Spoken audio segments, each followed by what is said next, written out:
রুটি বানিয়ে নিয়েছি, লাল আটার রুটি। এখানে এগুলো হচ্ছে লাল আটার রুটি।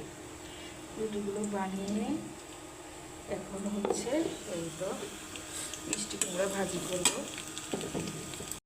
এখন হচ্ছে মিষ্টি কুমড়া ভাজি করে দেবো। রুটির সঙ্গে কিন্তু মিষ্টি কুমড়া ভাজি খেতে খুব ভালো লাগে।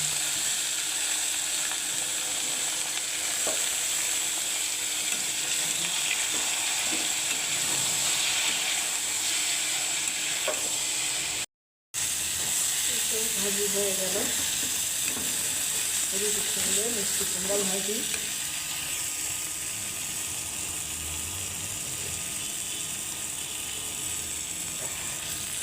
আর রয়েছে মিষ্টি, তারপরে